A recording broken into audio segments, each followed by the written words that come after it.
you doing? Hi, Jenny. How are you? Yeah. Yes, sir. Good last night. That's what I'm talking about. Eagles, Thank you, Eagles. Fly, Eagles, fly. We are in first place, and we love it. Thank you. We appreciate that.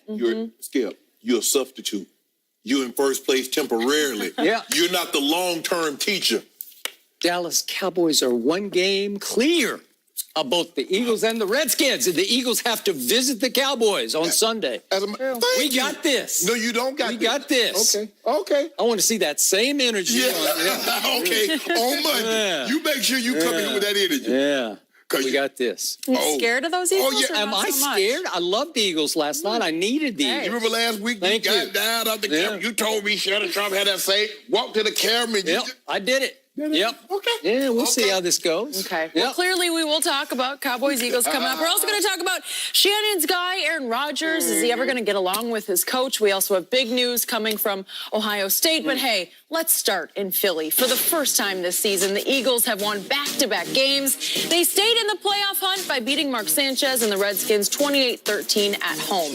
Carson Wentz threw for over 300 yards, had 2 TD passes. The Eagles are now 6-6, one game behind the Cowboys, and they head to Dallas on Sunday. Let's take a listen to talking to him after the game. Yeah, I mean, it's big for us, especially where we were, now winning 2 straight and trying to kind of get some momentum going. Doing it against an NFC East opponent is huge, and now kind of setting ourselves up to make a run, to try and do something special here. And I think we're leaving some plays out there, but we're finally starting to click a little bit and mesh together. And, we're extremely excited for next week's opportunity for sure. All right, Shannon, how impressive was Philly? Skip, for me, it was not particularly impressive. You won the game, and you always accept the win. But and you heard him say it, we left some plays out there. Skip, I thought at times last night, Carson Wentz's footwork was awful. He grounded one. He had Aguilar up the rail for another one. He had Zach Ertz up the rail early in the game for a big gain, and his footwork wasn't very good. And then that pick to Josh that he threw, he was trying to throw to Alshon and Josh Norman. I'm like, Wentz, what? Did you not see him undercut the now he's Wentz? Yeah. He went all the way down to just Wentz? Yeah.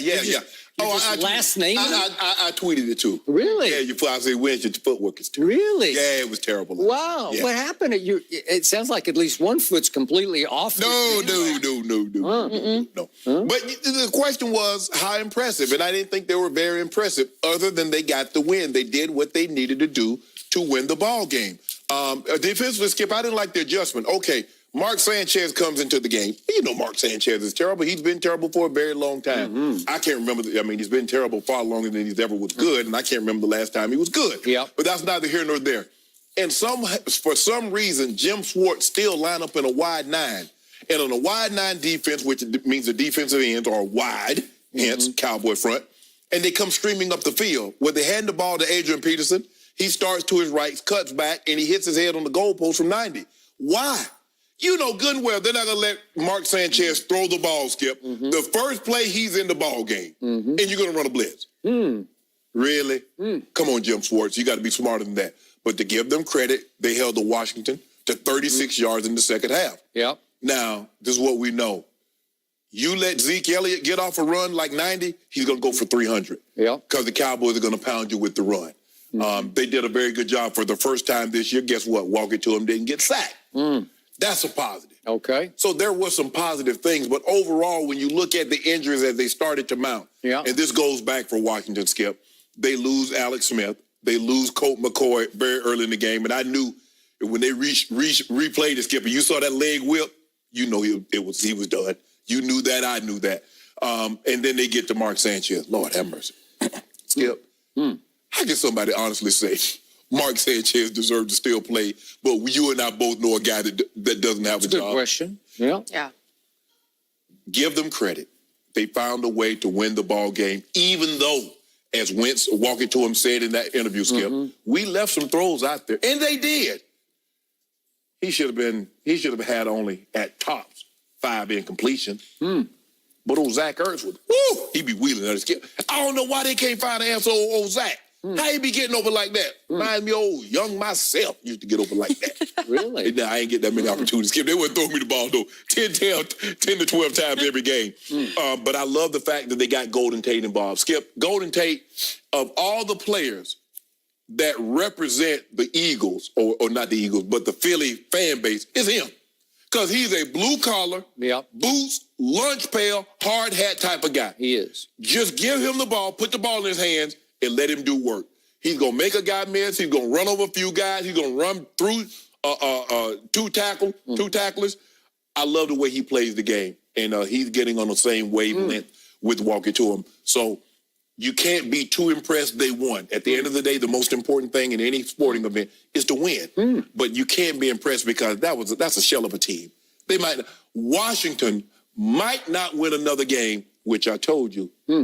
Even with Colt. You predicted the broken leg of Colt McCoy. Even if they had Colt McCoy. Will you stop making it seem like Colt McCoy, Andrew Luck, Drew Brees? He's Colt McCoy. Is it my turn? Yeah, it's your turn. Really? But I want you to stop pretending. What'd you think? So, Jenny, my man across the table just made a strong case for Dallas winning the NFC East because he was not impressed with what Philly did to what's left of Washington, right? That's what I just heard from the Hall of Famer. I think it was a concession speech. And the same team that you played on Thanksgiving. That's the same beat-up team that you beat by 7. It had Colt McCoy, who was doing damage on Thanksgiving, just the way he was doing early last night. Would you believe that Colt McCoy, I don't know, my TV must be broken. I don't know. I must have a different cable service than you get. Wait, you're up there in Bel Air somewhere. So you're way up above. You're in the high rent. I'm in the medium rent. Got a TV station in my backyard. I'm down where I got black and white TV. Do what you can. Yeah, I just make it work. Yeah, you got rabbit ears, analog TV. I got analog TV. But on my TV, I saw Colt McCoy complete 4 of his first 4 passes. He was 4 for 4. And he had hit Josh Doxson on a big 32-yarder that set them up for a field goal. And I was saying, here he comes. That's the Colt McCoy I know. I don't love him, but I like a lot about Colt McCoy because he will play his tail off against anybody on the biggest stage, especially on Monday night. You know what he did to my Cowboys back in 2014 on a Monday night? He just threw a little party right on their heads at Jerry World. Remember that? Yeah. Texas' own Colt McCoy, and I thought he played pretty well on Thanksgiving. And I believe that if Colt McCoy had stayed healthy last night, I believe the Eagles would be eliminated from this playoff race right now because I think Colt McCoy would have won that game. The way the Eagles played the rest of the game against Mark Sanchez, and now the Eagles caught a huge break because they get Mark Sanchez twice because they get him in the season finale at Washington. So those are huge breaks for your, quote-unquote, Philadelphia Eagles. You got a break. And not only did Mark Sanchez have to play for 3 quarters last night, but the Redskins were down to their 3rd-string offensive guard and their 4th-string offensive guard on the other side. And Mark Sanchez was protected by those guys. And I got to tell you, that Eagles front 7, which I thought was just hellacious great coming into the year. I thought they'd really beefed up and improved with Michael Bennett. And did they really get after Mark Sanchez? Not really. Not really. I didn't see a whole lot of pressure exerted on him. Well, one of their better edge rushers, Barnett, is gone for the season. He was lost very early in the season. He was. So what did I see overall? I saw an Eagles team that isn't playing at nearly as high a level on offense or defense as my Dallas Cowboys are. My Dallas Cowboys have taken off. My Dallas Cowboys get basically 10 days, like a mini bye week, 11 if you want to make it the whole Monday.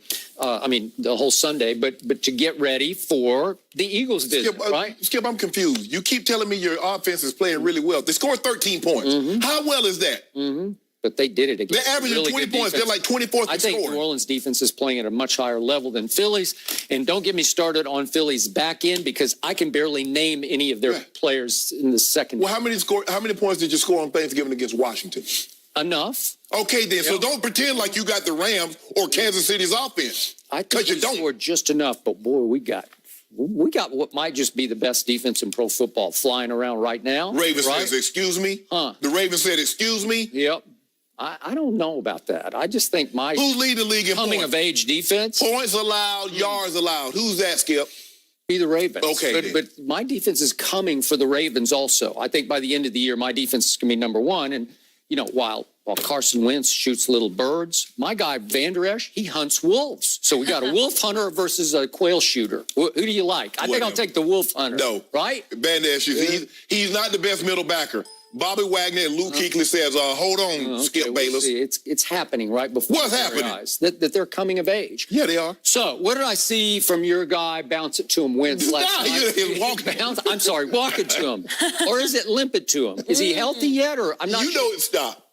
Excuse me. So what I saw was I saw some throws that just raise your eyebrows, and I saw some other throws that just make you scratch your head. Am I right about walk it to him? Yeah. Like every once in a while, he'll throw a rifle shot that I'll say, that is big time. Hit somebody right in the chest, maybe like concave their chest. Yes.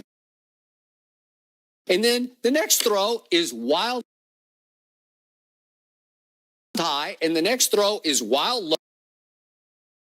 low.